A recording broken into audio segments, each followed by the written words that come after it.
We are going to talk to two of the experts here. And, we couldn't think of anyone because Brian, as the CIO of Bangalore International Airport, I just can't imagine anyone else who's dealing with the kind of challenges, the kind of so many different things that he has to cope with, deal with, to make sure that the airport is running, is going to run. And Sudhir, he has been managing and working with so many large enterprises, small enterprises, medium-sized enterprises, and helping them navigate through technology, make sure that they run afloat and do well. So with that, I'll quickly now jump into the question. So Brian, to you, you are from the airline industry, and turbulence is a term you're quite familiar with. We all are familiar with turbulence. And by the way, I have to tell you that I have a huge fear of turbulence.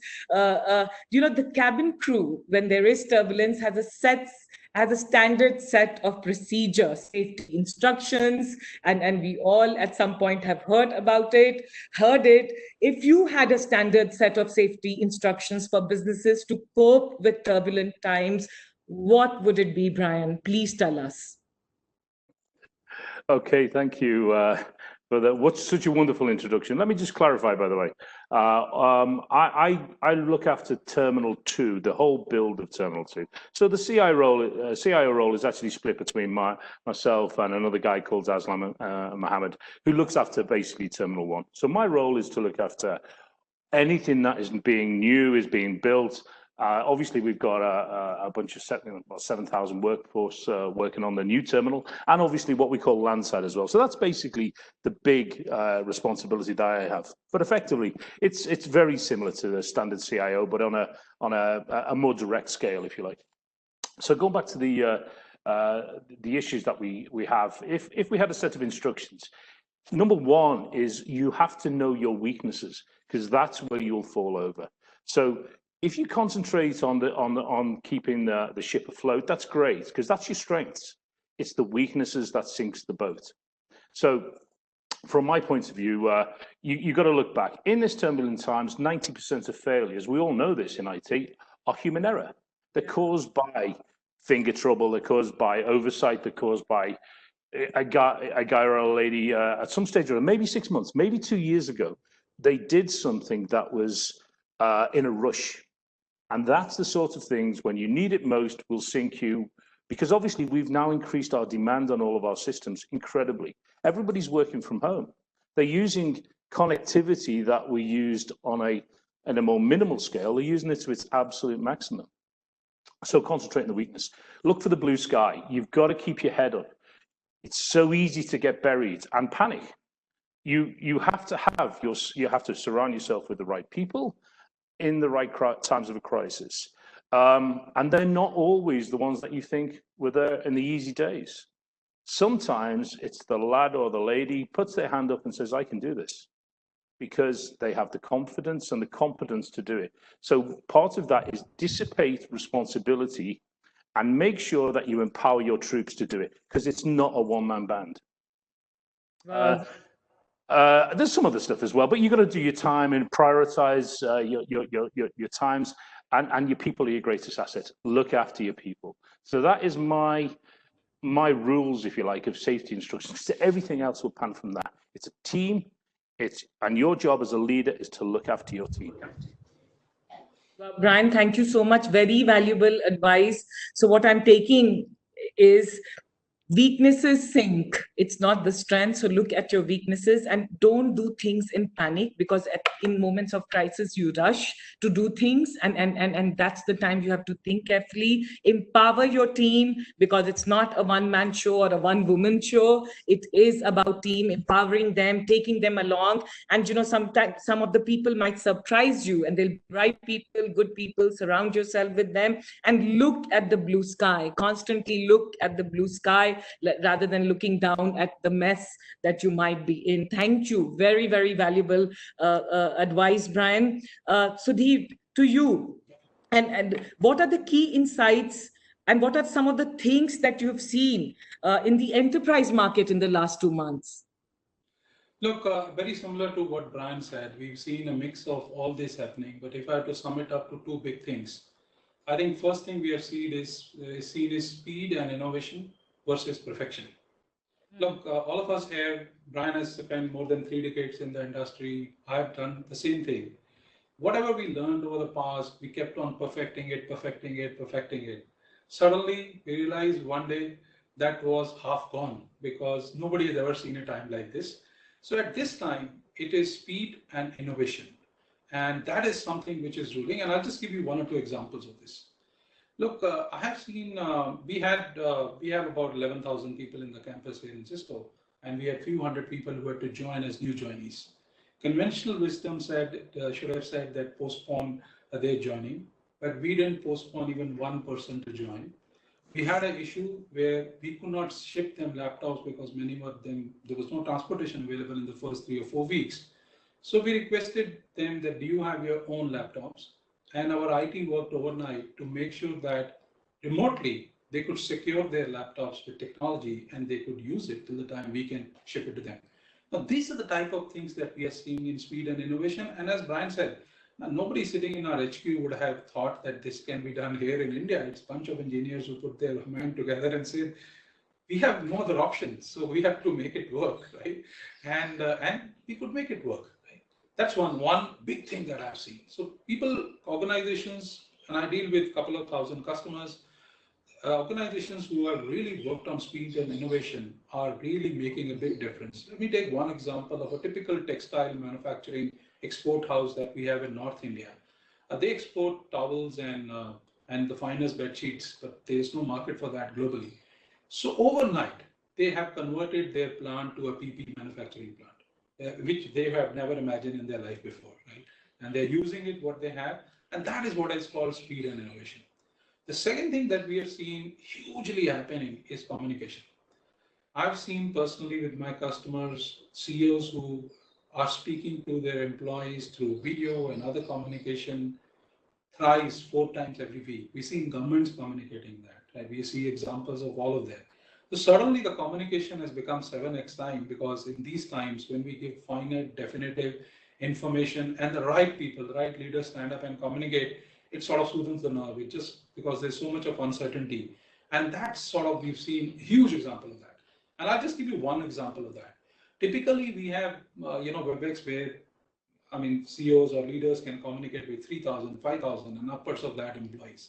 And it is all normally a one-way communication that the leader is seen to everyone. Now we got a request from some of our customer CEOs, I want to see 1,000 people on my screen. Now that's not was the design element when we designed the product. Is it doable? It's 100% doable because they want to know how are my team feeling, to Brian, the point that he said. I want to see them, I want to feel them, right? Because I can't meet them face to face. So these are two big net things that we've really seen, which is further going to accelerate things. Thank you, Sudhir. What I'm taking is speed, innovation, and communication. Like these are the things that are accelerating and making sure that not only are companies afloat, but they are, staying on top, at least trying to stay on top of things. Thank you. Yeah, very important points. Brian, to you, what are the key insights that have emerged in these last 2 months? We work at an airport, it's all about teams. And teamwork has had to change. Teamwork is about sharing those loads that I've already spoken about and empowering our people. But actually what happens is they then feed back into me. This is not an autocratic process.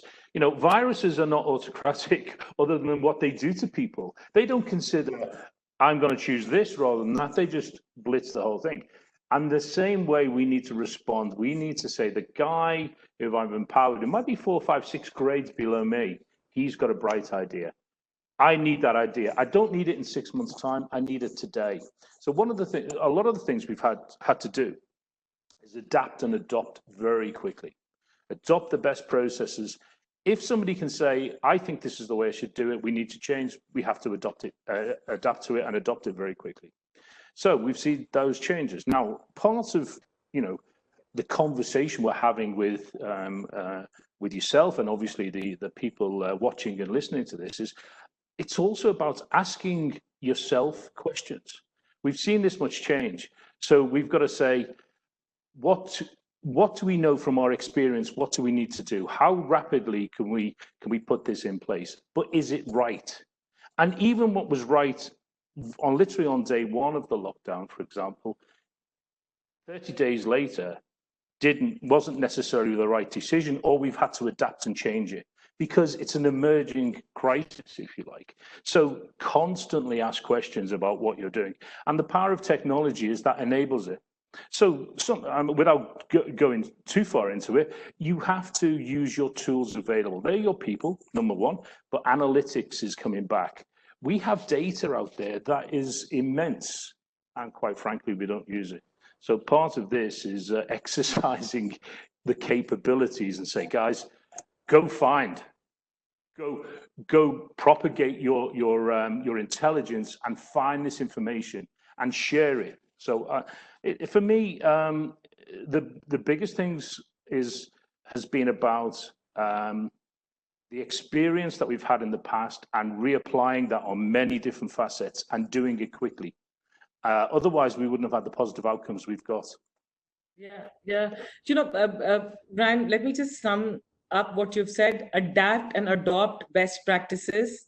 And it can come from anyone, the junior most person in the team. So basically what you're also saying is that you have to listen, be open to listen to everyone, and adapt and adopt fast. Constantly ask questions, and you have to be honest enough to ask questions as a leader to your own self about things that you're doing, things you've done. Third, what you've said is that analytics, big bird, has always been there. Use it. Use the data. Look at the data closely. Use it. And basically these things have enabled you to react or respond to the situations that have come in this time. And I want you to give us, if it is possible, if it is okay, if you can give us one example where you used your data very effectively to come up with a solution. Well, one of the things that we do at the airports is we obviously have an awful lot of passenger data. Now, in the past, that is obviously quite rightly it's a personal process, and there are a lot of rules and governances around it. Now, we haven't broken any of that, but what we've tried to do is look at those passengers to find the methods of how they approach the airport, what they do at the airport. And some of it is about the demographics. Some of it about, men prefer this, women prefer to do that. That sort of analysis is now changing the way we are now looking at the space in the airport.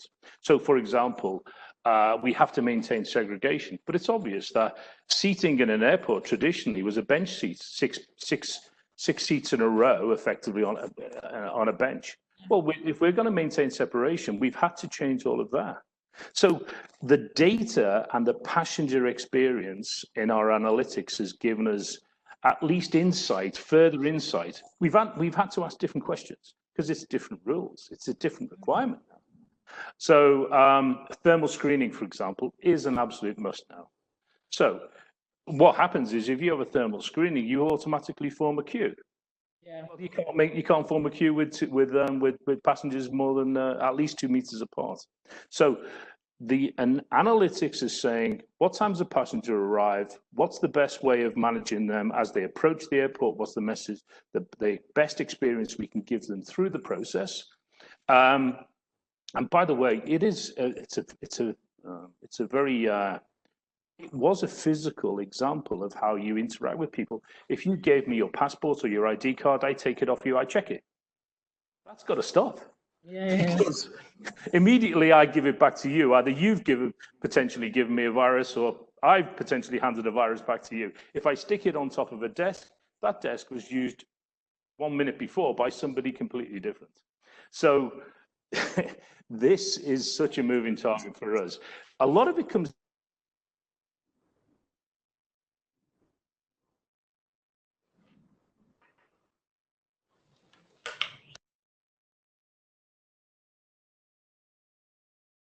Is this? I think there's connectivity issue, no? Yes, Shradha, you can ask.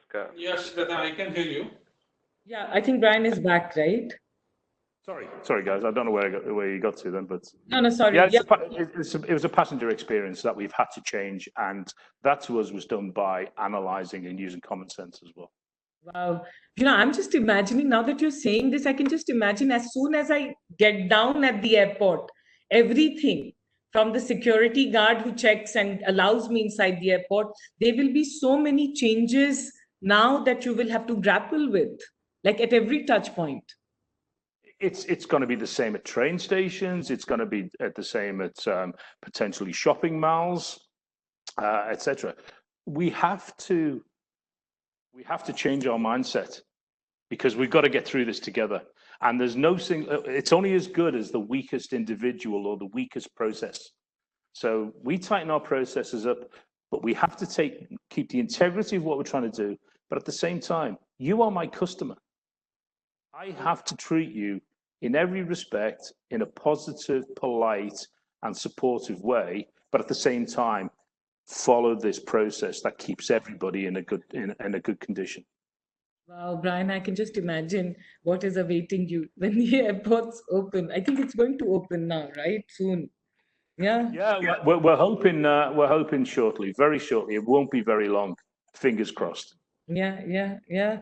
Sudhir, coming back to you in the business world today, I saw a morning paper, Mint had this headline, big boost, like big headline, big boost for small businesses. And it's about the economy today is hinging on businesses, small, big, large. How are you seeing the sales process change? How are you seeing sales in the enterprise world change? Is it the same? Has it changed? What's the difference that you're seeing, and what should be done? Okay, so it is just not the same. I'm very similar to the airport experience, likely to be that Brian explained. I think the sales experience has also completely changed. Just to borrow the few words that Brian said, I'll add one more word to it. We all in sales have to first unlearn what we have been doing for 30 years. Then we have to adapt and adopt. So that's the unlearn is the underlying word here. And let me give you some examples of this. Typically in the Indian IT industry that I work with for so long, about 70% of our sales, roughly, right, is still happens face to face, right? We meet our customers face to face, we talk to them, explain to them. Like I always used to joke with Brian that there's a conference room in his office which was occupied literally by our team because it used to be our office there, right? So that's what I mean by face to face, right? And about 20% of the IT sales happens on the phone, telesales, as we call them, and about 10% gets influential digitally, like what we are doing, right? And we're talking to people digitally, and that sort of was a combination. Now, how it changed? Overnight, we have to do 100% of our sales in any industry, whether you are Shradha, I am, SMEs, or wherever else, 100% happen to have a video or phone or digitally. Let's call it digitally. Now, what does it mean? So this is a very big change. But as human beings are remarkable, we are so adaptable as a species. I have seen within the first 1 week, there was obviously panic and everybody was busy securing themselves, making sure the teams can work from home, they're safe. But I think the second onwards, we started seeing the type of adaptation everybody did. And I'll just give you my own examples. I had to take training classes from a 1-year experience, fresh MBA graduate, who's only done telesales for 12 months because I have never done telesales in my life.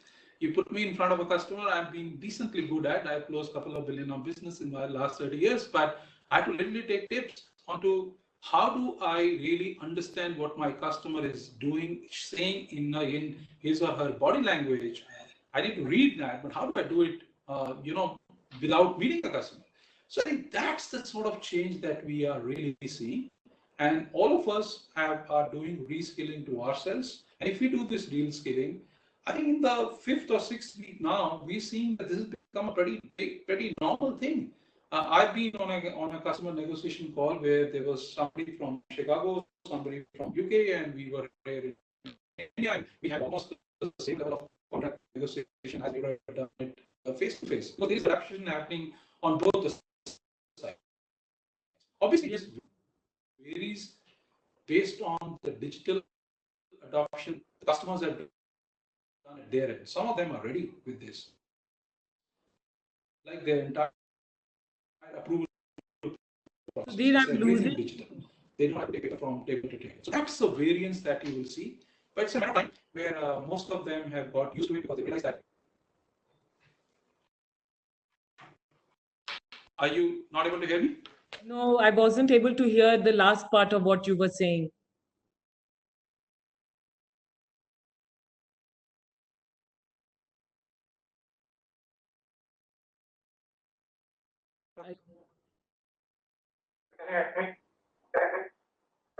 No, it is no, it is bad connection. Okay, Shradha, let me try this one. I hope you can hear me now. Now I can hear you. Yes. Okay, perfect. So this is also a matter of adapting that when one of your device doesn't work, the second one should be on with you. So I'm dabbling with two devices. Hopefully one works. So in short, what I want to just summarize is that there is reskilling, which is really required in sales. We have to connect on our customers in a very, very different way. And we are seeing a big reciprocation coming from everyone because now people have realized that we have to live with Corona for some time.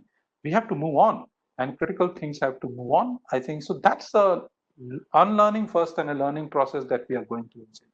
But so I hear what you said. Very important point that we have to be very mindful to unlearn. Digital is now the medium where the sales and action is happening. But more importantly, Sudhir, when you say this, what I learned from what you didn't say is that to leaders, like, today you are the managing director of commercial sales at Cisco, but as a leader, you have to have the humility, right? Humility to listen to even Brian was saying that, to listen to a 1 year experience and learn from them. And I think that brings that, what you were talking about, speed, innovation, communication. So most importantly, as human beings, while we adapt, we have to have a lot of humility at this time to be able to unlearn. Yeah. And so I just want to give one example of communication. I think you should play a video to yourself and to the viewers sometime that the Bangalore airport has done. I saw it yesterday. It is in 2.5 minutes, they have shown how much care they have taken in replanning and opening up of the airport and how safe it is going to be for all the passengers. This is a wonderful example of very effective digital communication that I have seen. And congratulations to the whole Bangalore airport team for putting this wonderful message together. Oh, I love to see that. If you, yeah, we'll hopefully get hold of it and circulate it. Thank you. Brian, coming to you, it's a very silly question, but I have to ask you. I'm sure all the decisions you would have taken would be tough decisions, but what are some of the tough decisions you had to take, and how did you go about doing? Because today all the leaders I know are facing so much of, so much of tough, hard decisions in front of them. What were some of the things that you had to take care of? Oh my goodness. Okay. I mean, we've had to juggle. This is an airport where we have legal priorities, international responsibilities, airline, obviously government of India, government of Karnataka. And I think on our last conversation, I mentioned that we have to maintain the highest bar. All of these different agencies have different requirements. We have to take the highest, most stringent requirements. One of them, probably the most stringent requirements, is the security of the airport. Because without that, you have nothing. No security, you have no safety. So no safety, you can't fly. So how do you juggle the security of the airport in a lockdown crisis? Because everybody should be at home. So we've had to take those tough decisions. We've had to put, for example, we've had people having to sleep on site because that then becomes their home. How do you then deal with those teams? Because cabin fever, which I'm sure we'll probably cover somewhere else in a conversation, cabin fever, being stuck within the four walls is extremely difficult, but being stuck where it's not your home in a complete lockdown situation, how do we deal with that? So we were trying to be as friendly and as dynamic and as helpful as possible while maintaining rigidity. The two almost don't go together. So I think Sudhir was talking before about the positive outlook of our teams, but how do I manage my teams at the same time? I can't look at you and I could look at you on a camera, but the nuances of seeing you walk down a corridor, perhaps with your head down, being a bit down and consider a bit. You catch people off guard. They're the nuances of a leader. Can see something and say, that person, when I look at them in the eye and talk to them, they're already smiling and happy, but actually underneath it, they're not. So, and that's where the issue of security comes in. You know your people, but you've got to be extra vigilant with the fact that you can't physically see them. Now, as another example, we've had to send people into work to maintain the security. But by the way, we've got the monsoon coming. And the monsoon, remember, this is a construction site. It's a huge construction site. And, last year we had monsoons, they arrived, they hit us badly. We ended up with rivers of where we'd actually dug up for cables. So, we would expect the monsoons to be fair, and you always have to deal with it. But this time we've got nobody on site. So when the monsoons come, it would be freedom for the rains to take over. And that would then put us back a huge amount, and it would actually not be good for Bangalore. So manage the people, stay within the government, get them on site. And one of the biggest and most difficult decisions, arguably with the most easy decision as well, we had that many workers stuck on site, we had to feed them. So I think I said on the last one, we've kept it going. Thousands upon thousands of meals every day. Very easy decision, these people must be fed. But the difficult decision was how we get them fed. And we had to use extra people. So we're talking about technology here, but actually it's a people thing. Because ultimately, it's a dumb laptop in front of you, it's a dumb machine, it's a dumb switch. It's only people that get the best out of it. And so we used every possibility, we used every communication. Here's another example. Desktop telephones now. If I pick a telephone up, I then contaminate the telephone. Everything now has to be personalized.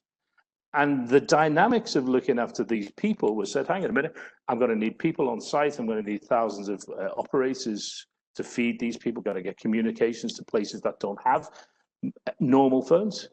So the craziness of all of this was translate our problem into a people factor, use our best communications to do it, and where we didn't need it, we took the tough decision to just stop doing it. So, for example, work on the site had to stop, certain works had to continue. And some people were very, very disappointed. They almost said, well, how's he working and how we're not? This company's working, this company's not. You have to make a decision. It's been hard, but it's been extremely enlightening and fulfilling at the same time. And for me, the one takeaway is use a machine, use the technology, use a process, but use it with your best people. And they help you make the tough decisions. That was for me the takeaway, really. Wow. And I'm so thankful, Brian, I'm not in your place. It makes me feel better about my life because the decisions that you have to take are, one can't even fathom because there are so many at every touch point. There's so many things that you're grappling with. And yeah, huge risk. Remember, by the way, it's a team effort. It's not just me. It's people within my team, but it's also my peers. This is in a life and death situation. No man is an island. This is a share and share alike, and that's why we approached it. Huge respect for you, for the team, for your peers, because we are all counting on all of you. Thank you. Thanks, Sudhir. Coming to you, today a lot of people who'll be watching, who'll see the session, are today grappling with the whole challenge of sales because and honestly, including me, all of us, and I want to go on record to say that yes, all of us are grappling with this. How do I hunt? How do I farm? How do I close my sales in these trying times? Your advice, and I look up to you because I think you are one of the best salespeople we have in this country. So please tell us, what should we be doing? Look, Shradha, thanks. I think I don't fit into that compliment, but anyway, I'll take it. Oh, you Look, do, so tell. yeah. Look, I think I just tell you, accidentally learning and by discovery, this is what I found in the last 8 weeks, especially. First phase was don't try to sell. Here's somebody who's been selling for 30 years, and I'm saying it in front of 1,000 people. Don't try to sell. This is the time where we have to be just in touch with our customers, our partners, our alliances, and ask them only two questions. What is changing in your business and how can we help? And believe me, you're talking about tough decisions. My toughest decision was to tell the team what not to do, because there is so much to be done. Everybody expects us to do, especially in these times. So what we told everybody in the first 2 weeks is two questions asked. Any customer, approach all our customers and tell them, how can we help you? And we've seen a tremendous amount of interaction with them. And the first phase was just helping them to start remote connectivity, because that was the first 10 days. Post that, when we asked the same question back to them, they wanted us to share how did Cisco handle this, because sharing is the next big thing. Look, we're not trying to sell anything here. First, we just tried to ask them, how can we help? They all said, we want remote connectivity. I said, fantastic. We gave them, then they said, share with us some of the best practices. So what we became a glue between a lot of prominent CIOs like Brian, others, industry bodies like NASSCOM. We just got everybody together and with our own experience. By the way, Cisco got 140,000 of our employees globally working from home, 100% secure in 10 days flat. Wow. And once we did this, our global CIO went on record, say we're willing to share that with all our customers, but there's nothing called best practice. We're still learning, right? And we've done something, a lot of others have done. So if I put it in two phases, I think first one was just asking them, how can we help?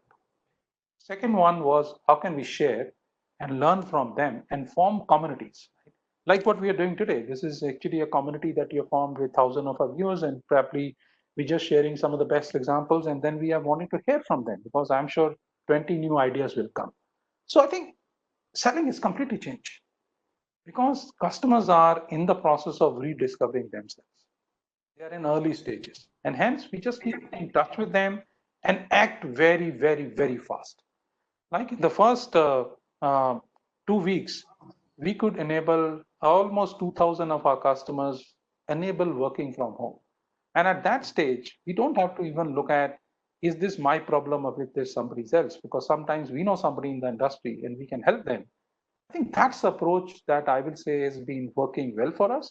Now, is sales being impacted? Of course, sales has been impacted because the whole economy is impacted. But in these times, this is the best that we can do. I've yet not got to my phase 3, which we'll get to in the next. But these are the two phases that I have learned. I hope that makes some sense to you. Yeah.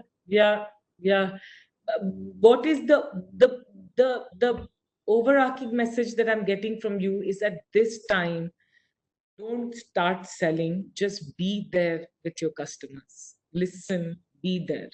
And yeah, okay. Respond very fast because their asks are very different. The needs are very different.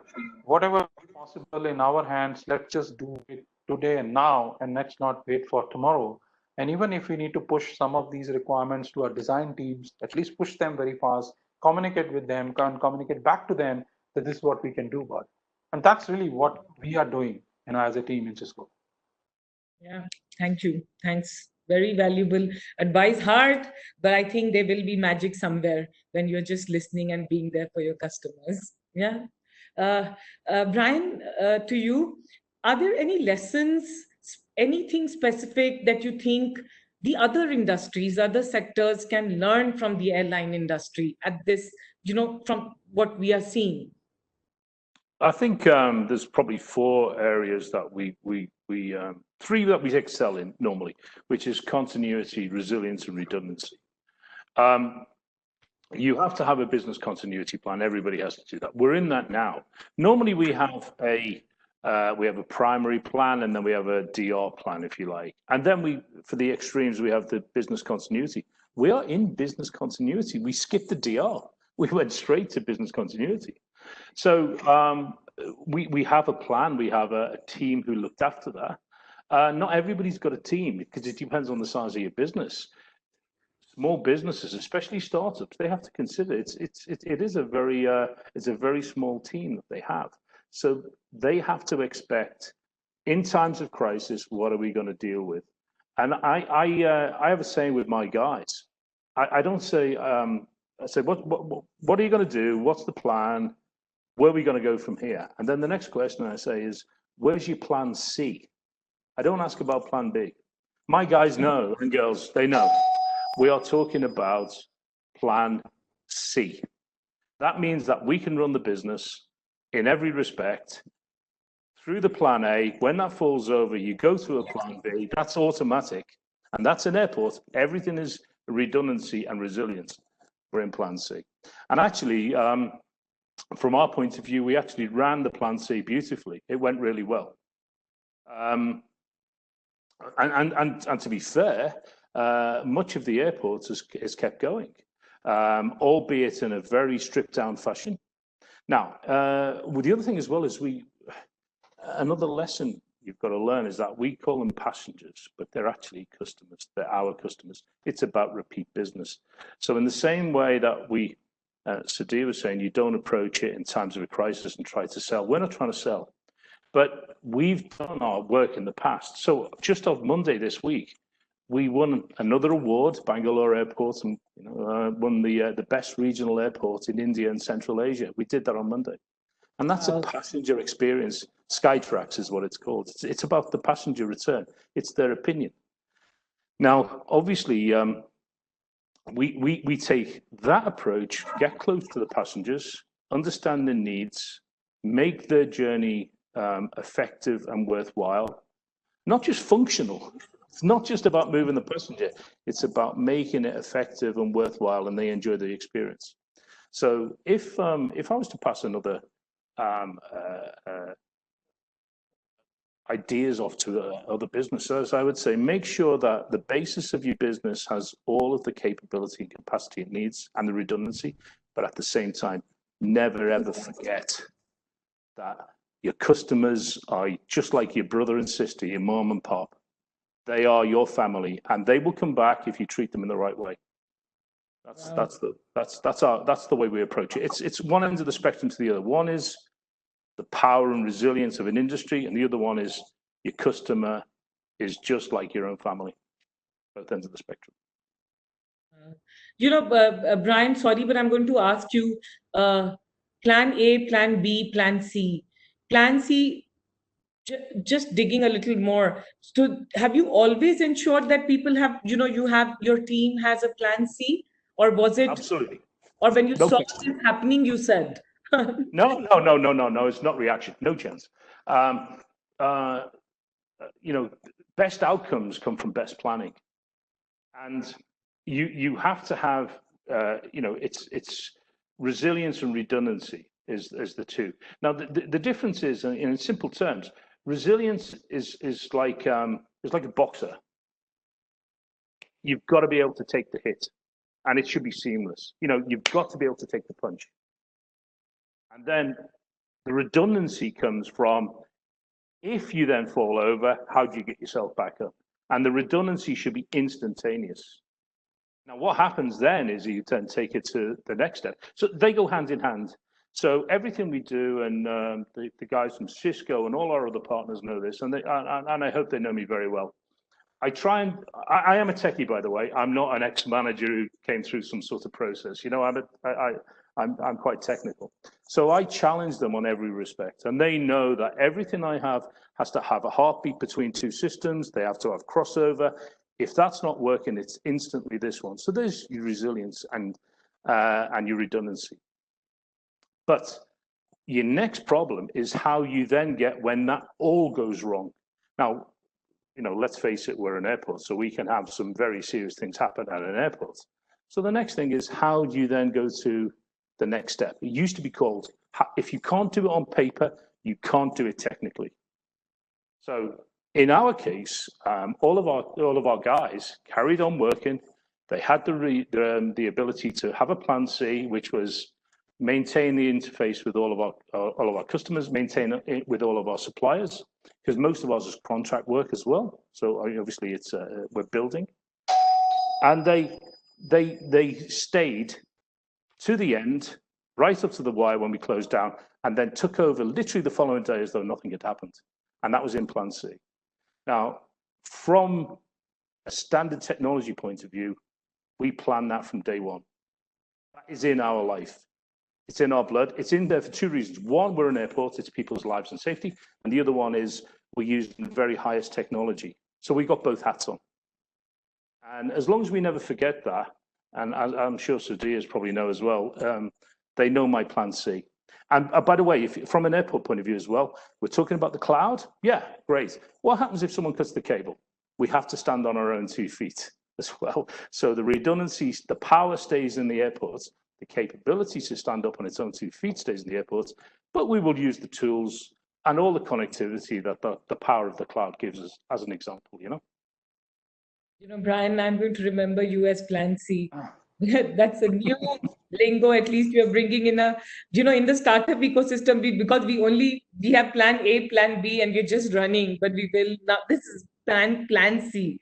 Very, very. Sure, Shradha, I just have a small comment. Actually, Brian sometimes pushes us for a Plan B also, and that's where all his global experience and which he's localized now.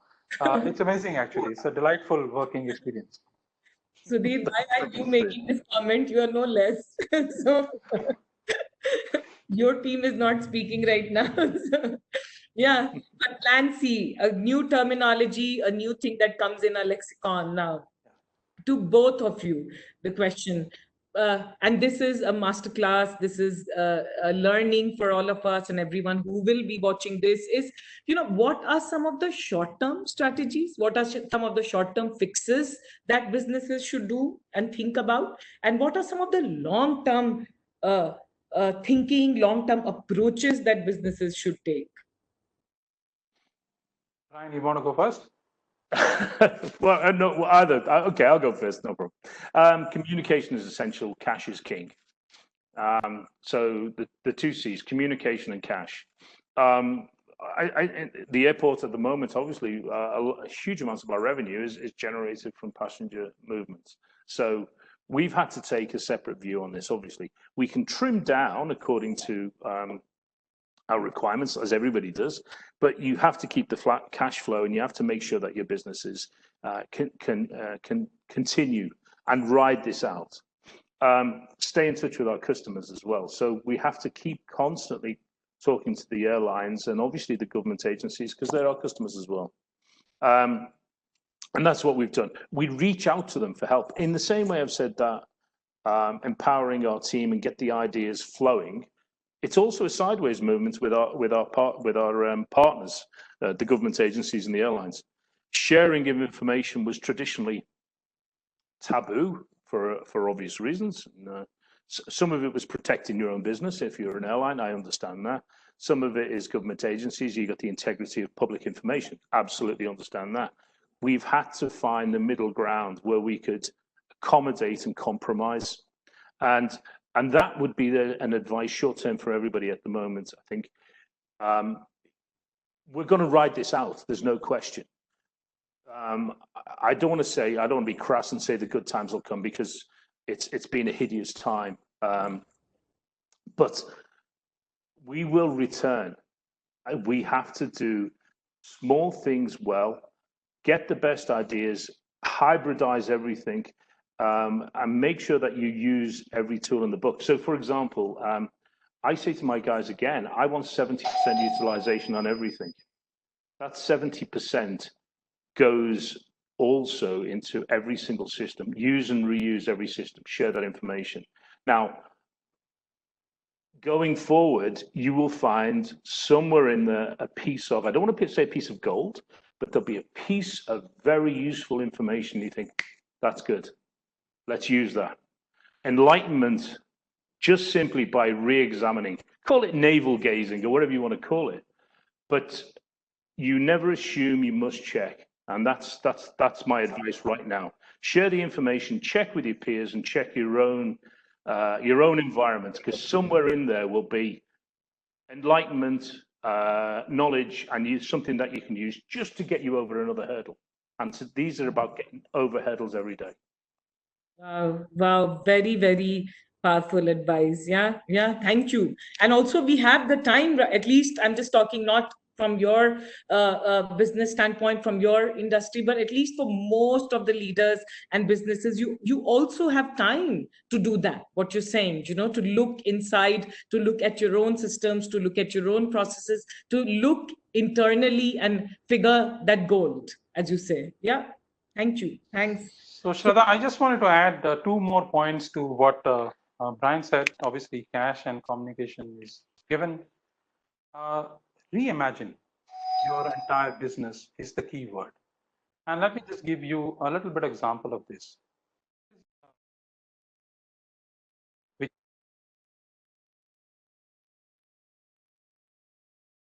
and everything for so many companies, that is a $4 to $5 billion industry in India.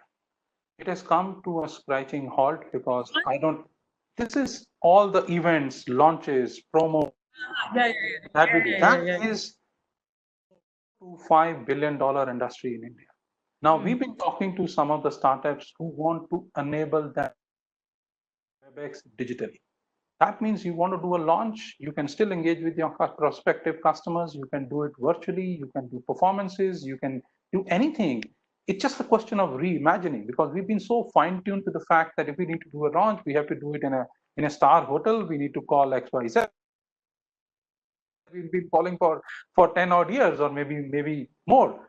That suddenly overnight has got changed. So we need to be just able to reimagine and say we still need to do this. And as human beings, we never have to give up, because all these things are going to take time to come back. So right now is the time to reimagine. And the second thing and the last thing from my side is culture. Look, all of this, Brian said in so many times, teams, I'm just using the broader word of culture. Look, as human beings, we have our needs. We need to talk to each other. We need to get sometimes recognized, sometimes appreciated, sometimes we need to share our sorrows. Look, all of that has to happen from today. And I just want to show one picture to everybody else. This is how we are doing it.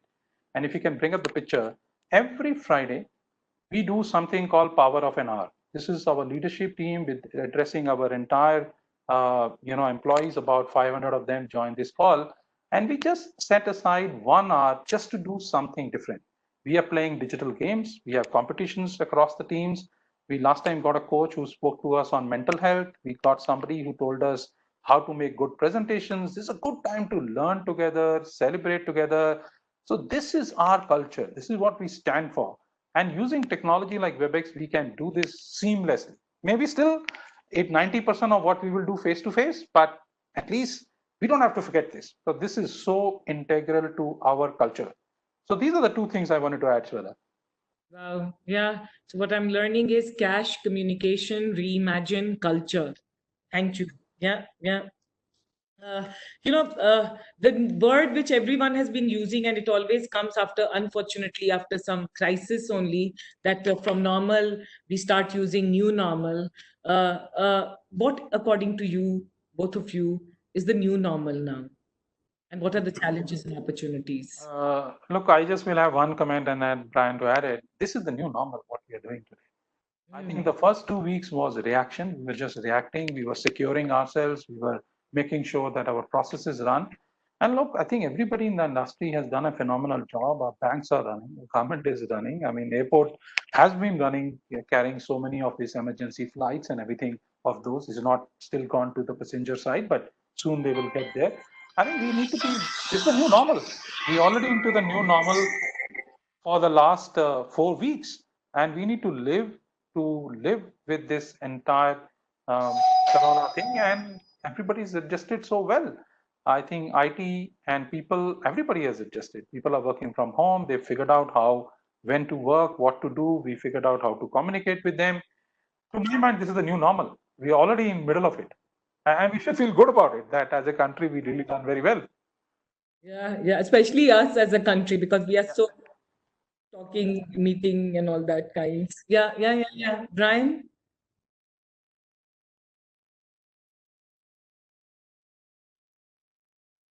You can hear me, yeah? Yeah. Sorry, I went for a second. Okay, the new normal is obviously work from home. We've covered that. The power of BYOD, bring your own device. The dexterity that BYOD has given us. I think Sudhir alluded to it earlier on. In exactly the same way, we've got people working from home who've joined our companies. They'd been given contracts to join us, and we honoured those contracts for obvious reasons. You know, they'd resigned from their previous companies, but they can't go through a standard onboarding process. So we adapted, we adopted, and we have a work from home part of our resilience process. Hybrid cloud, for example, as well, has really come into its own because not everything is available in the cloud. So for me, the power of the edge computing is coming into its own. We can still maintain the power of all of our devices close to the source of where they need it, but still managing it remotely. I mean, it's a craziness that we have people, genuinely, we've got people working in Germany, we've got people working in Singapore and Hong Kong, for example, at the moment, managing or helping us maintain our systems, which then come into the airport, which then go out against the world. We get this in and out process.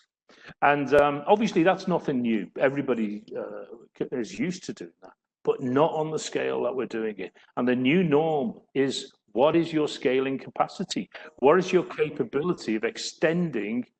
And the resilience gives you that, but also the dynamic flexibility. You need to scale up and scale down at short notice. And so the dynamic, and as long as you've got the system right, by the way, there's no silver bullet here. There's no single answer to all of this. The answer for me will be a different answer for you. But as long as we maintain the core tenets of availability and capability and capacity and flexibility with our staff and our customers, and by the way, our suppliers. As I say, we've got people working from Germany, and you know, they're working 4 time zones out. They're having to start at 4 a.m. to meet our times in the morning, which is fine. But we said, yeah, okay, if you can do it, we can do it. And that now becomes the norm. Wow. Availability, capacity, capability, flexibility. Wow. Yeah, you know, suddenly these words have so much of meanings now, and we are seeing the usage in our everyday lives now. Brian, if I use another term from airlines, traveling safe and light, how should leaders make their businesses safer and more agile?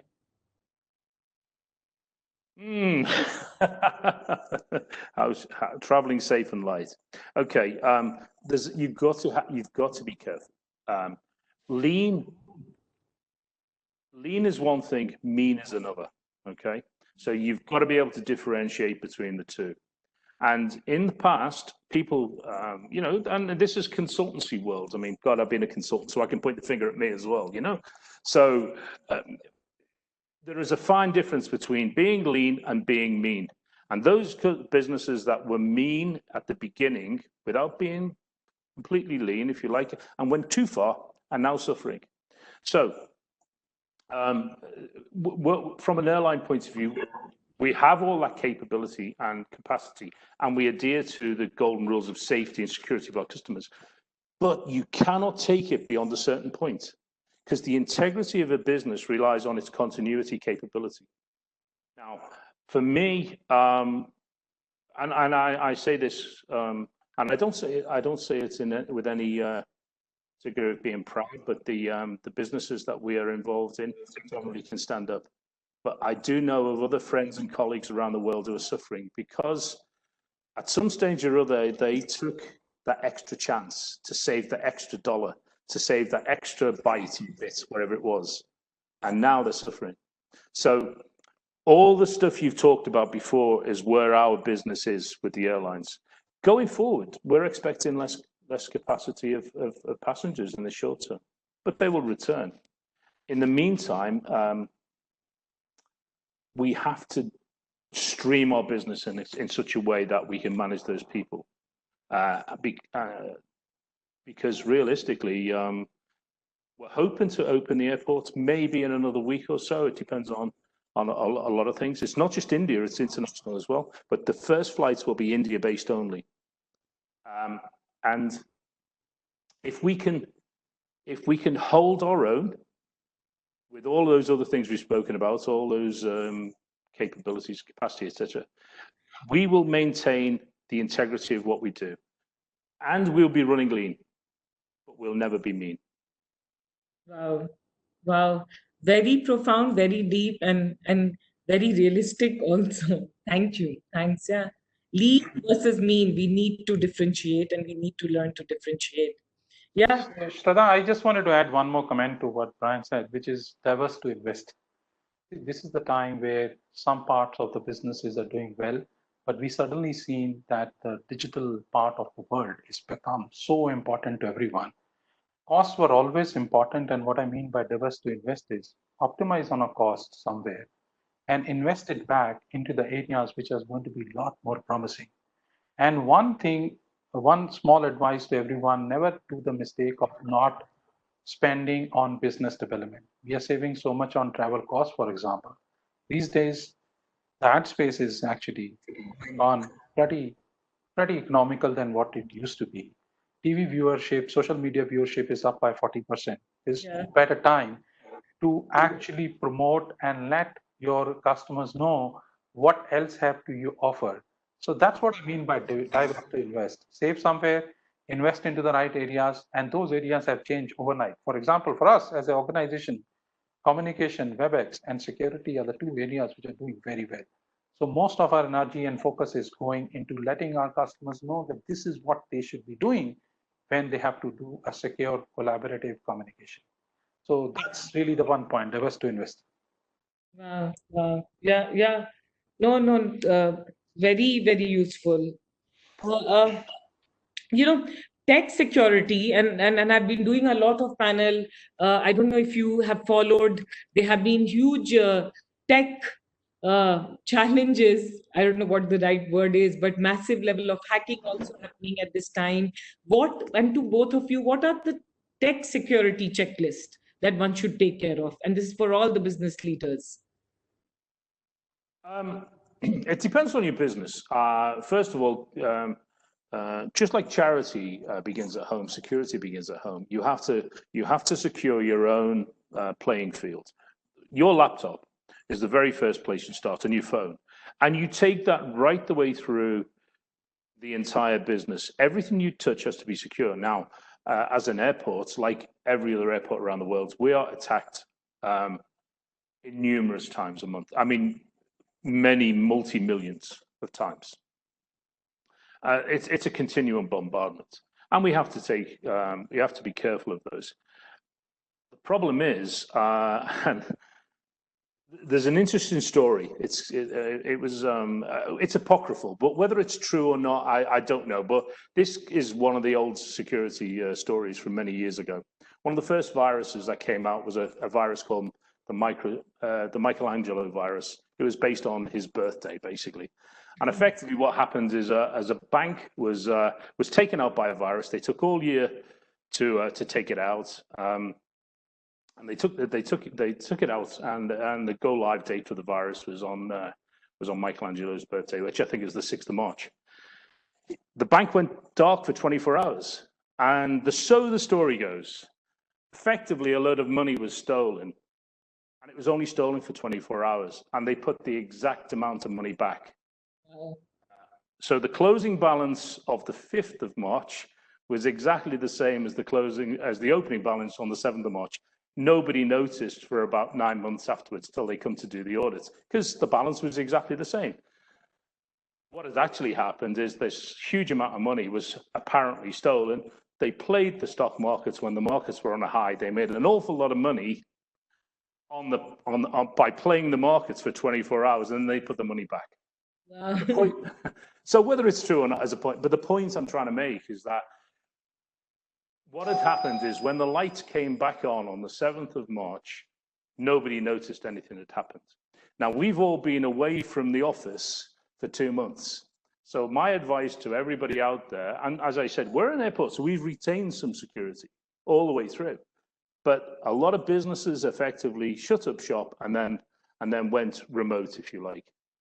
You must never assume, you must check. As soon as you get back, start the integrity checks of everything, make sure that everything is as it should be, get all of your trusts in place, get all of your schedule for your security checks in place. And by the way, don't be afraid to get somebody in and say, do you really think this is right? Because your security is your way forward, and it's your life in the future. And hackers will stop at nothing. The bad people out there, they don't care about the virus. They see it as an opportunity. So from a security point of view, don't assume, check. Yeah. So one additional question to both of you. As far as hackers, and I want to bring this here because we've seen a lot of stories and incidences during the lockdown of data breaches happening. Are we mindful, or do we think, is this a mindset thing that the hacking will happen to someone else and not to me? Is it like, have you seen it, are people proactive about it? Because I've seen some of the best businesses getting hacked, some of the best entrepreneurs with a lot of cash reserves getting hacked. What do you have to say about this? Are we reacting to it?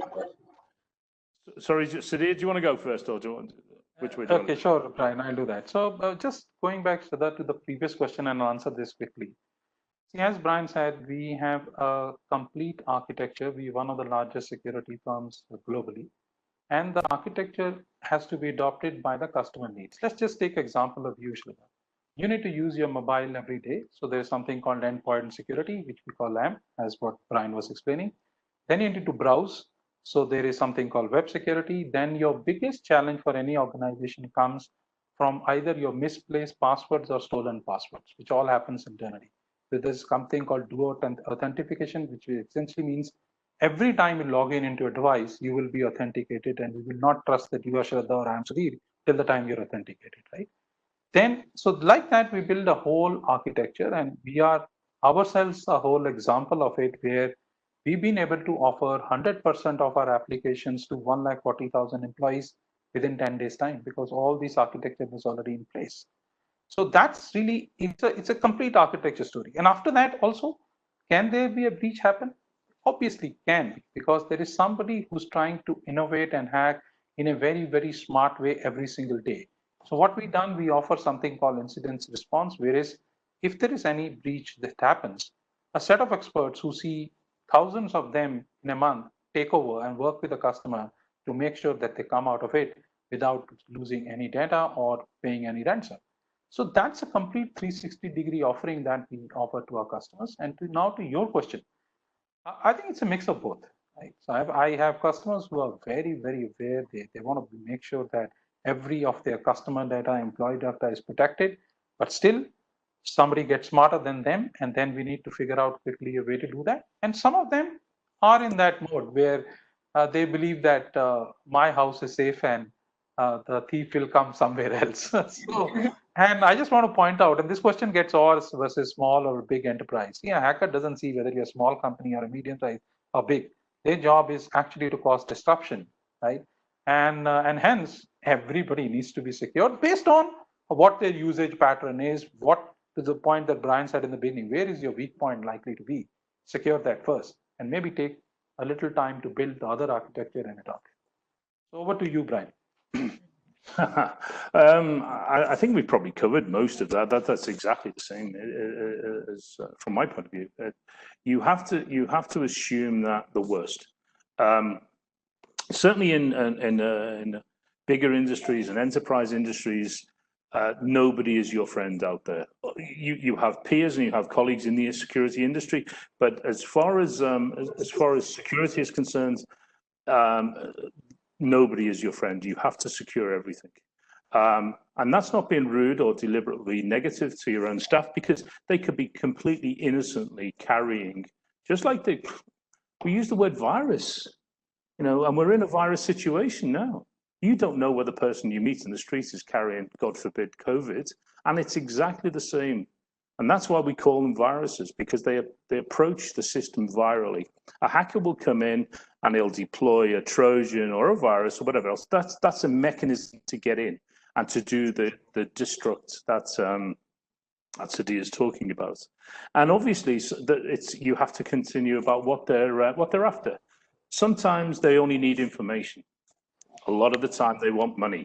There's always a purpose to what they do. And that always comes back at the end of it into a dollar or rupee value. Because if they have information on you, it's useful and can be sold somewhere else, or it can be used against you. That has a value. If it's a corruption approach where they're obviously they're going to use a malware to take control of your computer, they will then use that and use every opportunity to gain access to your financial systems. Yeah, so yeah. you assume the worst. But also from our point of view, remember IoT. What you know what it stands for? Internet of Things? Yeah. No, Internet of Threats is what it stands for. Don't ever forget it. Okay? It's an open platform. Look, it's every respect. It's what we're going to use. It's our passport in every respect to communication, to everything. But it's the Internet of Threats. Don't ever forget it. No, we won't. You know, that's the point. So effectively, it's a touch point. It's an access to your environment. You have to secure it, and you have to use it as a tool for what it's designed for, but ensure that the data that you get is what you want and that nobody else has access to it. Otherwise, it's a perfect backdoor. Take a big enterprise like an airport. You might have 50,000 Internet of Threat devices out there. It's 50,000 opportunities to attack your environment. So that's, you know, it's easy for us to say because we have a budget for security, and the little guy doesn't. I respect that. So a lot of this is research and peer review. Find out what your colleagues are doing as well. Ask questions, but as I say, assume the worst is going to take place, and plan for the best. That's the way you do it. Yeah. Basically, one thing I'm learning is that when it comes to security, nobody is a friend. Yeah. Yeah, it sounds, you know, it goes against the interaction and the commonality of life. That's you know, when we go out and we go and have a cup of coffee, or you go to a bar for a beer, you talk and you socialize. That's the human interaction. But when it comes to the mechanics of technology, the bad guys are out there and they're hiding. So in the case of an airport, for example, we have that many passengers coming through and our own staff, and they've all got connectivity. So we can't turn the connectivity off. We just have to secure that connectivity. So we have 3,000, 4,000 people at any one time just going through parts of the terminal. Every one of those needs bandwidth, which we provide at the airports, whether it be through our partners, Airtel or whatever, or be through the free wireless. And that's an access point. So we have to be very cognizant of what could happen. And just take that as an example, and then take it into the small business. You know, it's your business, it's your livelihood. Make sure that everything you do is using the basic tools. Make sure all of your updates are done on your desktop, on your servers. Make sure it's as watertight as it can be within your budget, and don't be afraid to ask. Yeah. And ask your peers in the internet as well. Yeah. There's always people out there who will help you. Yeah. Yeah. You know, to both of you, you know, there's so much of learning, and thank you for generously sharing some very, very valuable advice.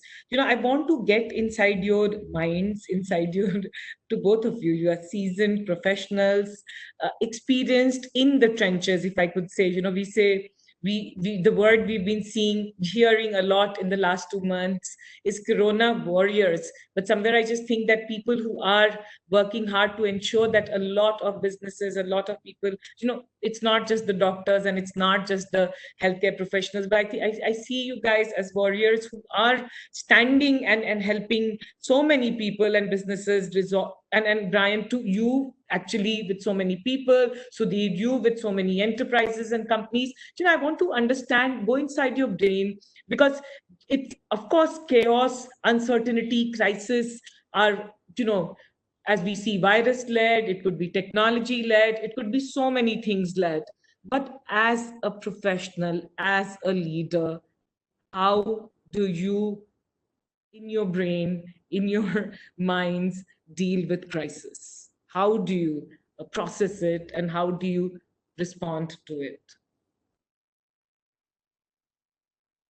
From my point of view, it's training to start off with. I mean, I came through the military route originally, so I don't look. I'm proud of what I did in the military, but one of the things it taught me is resilience within myself. I talk about resilience. We're talking about technology.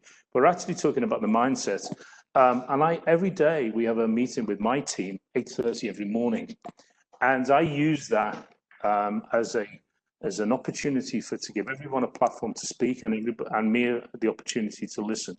So, as you say, you refer to it as being in the troops, in the trenches with the troops, effectively, and that's what you've got to do, because we are a separated team, but we're not a disparate team. Big difference. And so, I suppose my approach to this is ensure that all of our guys have access to each other and to that peer review.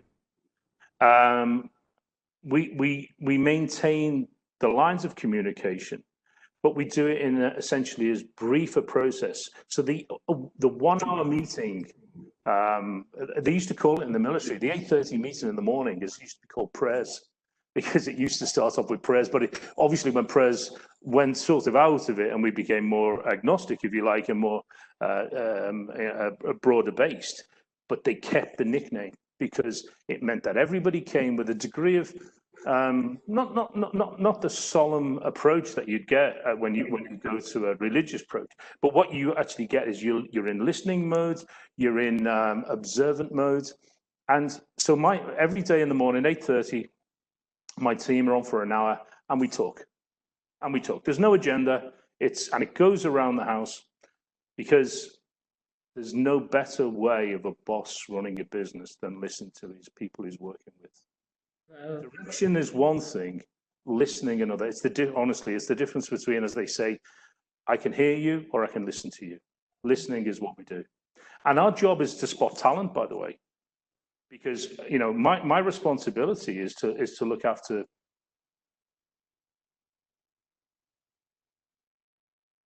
The problem with that is they could be buried 3 grades below me and I'd never meet them, or they could be 2 grades below somebody else who's I wouldn't say keeping them down. Having a platform where we can actually sit, and we've got WebExes and we've got other tools where we have that level playing field. It's a headset. They speak. My job is to listen, and I found that it's noticeable. Cream rises to the top. These cliches are put together by people a lot smarter than us, but it describes the situation perfectly. And in times of crisis, cream rises to the top. You must be there to observe and listen and see that cream rising. And then you say, okay, that's a person for the future, but actually I can use them right now. Grade and rank goes out the window, get the job done.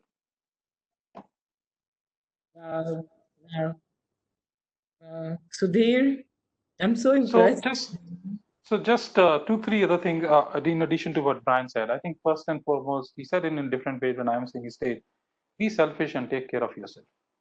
You can't take care of, it's like the cabin crew, right? If she doesn't take care of themselves first, right, then they can't take care of the other passengers in terms of a crisis. That's exactly what our situation is. Time to each of its own. Make sure you're mentally very agile, very fit, physically agile and fit, and spend some time on yourself. That's one. Second, I think there is so much that what we used to do when we were going to our offices was actually informal catch-ups. 90% of at least my thing used to happen informal, not in this formal meeting sitting together. Right? It's outside the office, tea break, smoke break, when people talk, discuss important things. I think we need to find as leaders to make sure that we are talking informally to the team, either on video or on phone, whichever way, and make sure that that connect is not lost, because that's where many things get done easily. I think in third, what I do at my side is I set aside 1 hour a day, every day, to talk to consultants, to customers, to partners, just talking to them, just trying to understand some of the big speakers outside, listening to them, because at this time nobody can exactly tell you, I'll tell you do these 5 things. Those days are gone, right? Everybody can say, okay, maybe this is a good idea to try. So unless and until you talk to at least 10 people a day to get those ideas, and especially the experts, I mean, can you choose what you want to do every 2 or 3 things differently every week? You got to just take it week by week, because I don't know how the next year will look like. But if I know how the next week will look like, it's a very good achievement.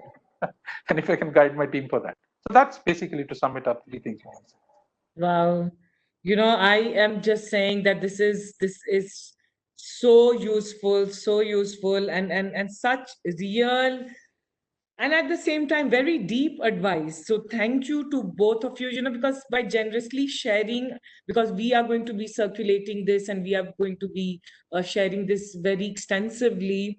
You're helping a lot of people, and I am telling you, as an entrepreneur today, I feel very energized, and I have taken copious notes so that I can also learn from this. Thank you so much to both of you. Last, and I'm closing, and I'm not going to hold you further, but one silver lining, one silver, yes, hard to see, but one silver lining from this pandemic that you can see, uh, hopefully will come out.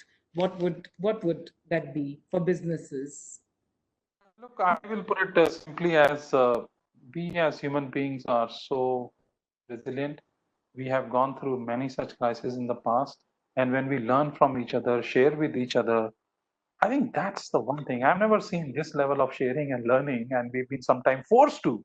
But I think collectively we can have so many good ideas, and we're already in the middle of it. As I said, this is already the new normal, right? And the next things have to really go back to good and from here, and we will fight it together. We on the other hand side, we've seen stories of all our healthcare workers, of the way they are doing such a phenomenal job. And let's not forget, Shraddha, their families.